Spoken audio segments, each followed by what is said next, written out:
CTV's Jeremie Charron live in Ottawa. You didn't get an invite, Jeremie? Yeah, unfortunately not, Carolyn. Okay, so we're speculating here, but what do we anticipate is going to be top of the agenda? Yesterday, I might have said the MOU with Alberta, but after we've now heard what the U.S. demands are in CUSMA, I am suspecting that that could also top the list. What are you hearing? Yeah, I think it'll be a little bit of both of those things. I think it's hard to imagine a meeting that goes on today without the MOU being talked about at least a little bit. It'll be the first time, as you've touched on, the Prime Minister meets with the premiers since that big energy deal was signed with Alberta. The first time the Alberta Premier and the BC Premier will be in a meeting together. We heard from the BC Premier yesterday that he had not touched base with Ottawa or with Alberta since the MOU was signed, that he was hoping to schedule something in the new year to meet trilaterally with the federal government and with the Alberta government. So, you know, I think that it is only natural that they will talk a little bit about that. It is a massive deal that was signed between Ottawa and Alberta, and you're going to have the premiers of two provinces that have a very different opinion on the potential of that project moving forward. That being said, I think a lot of the attention, and we know a lot of the attention is going to be on a number of other topics. The Prime Minister's office confirming with us that international trade will be a big priority, both trade with the U.S. And that relationship, but more broadly, free trade agreements with other countries as well. They'll want to focus on the domestic economy, and they're going to want to talk about building communities strong fund. That is the fund that was announced as part of Budget 2025. $50 billion accessible to communities across the country for upgrading infrastructure in cities. So that's something that directly will impact communities that you know, all of these premiers serve. Those are the priorities the Prime Minister has set out. The premiers are all going to have their own you know, priorities as well, Carolyn.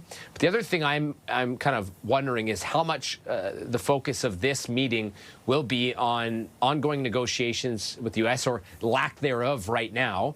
October is when that ad came out that Premier Doug Ford put out. Donald Trump didn't like it. It was an anti-tariff ad. Ronald Reagan was in it. He ended negotiations as a result. Today was the first time we saw the Prime Minister and Premier Ford address the media together since then. The first time they were questioned together.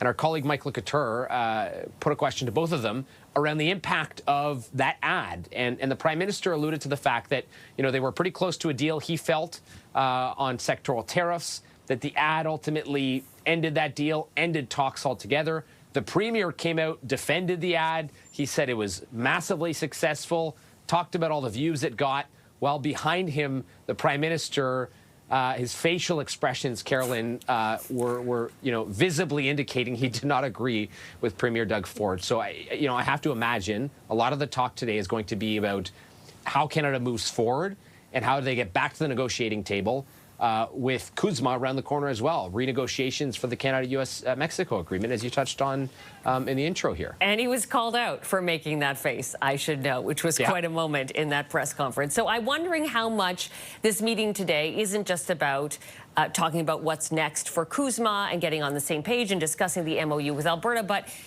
working as a team together, because certainly in the fall we weren't seeing that approach between the provinces and the feds, whether there could be a reset going into 2026.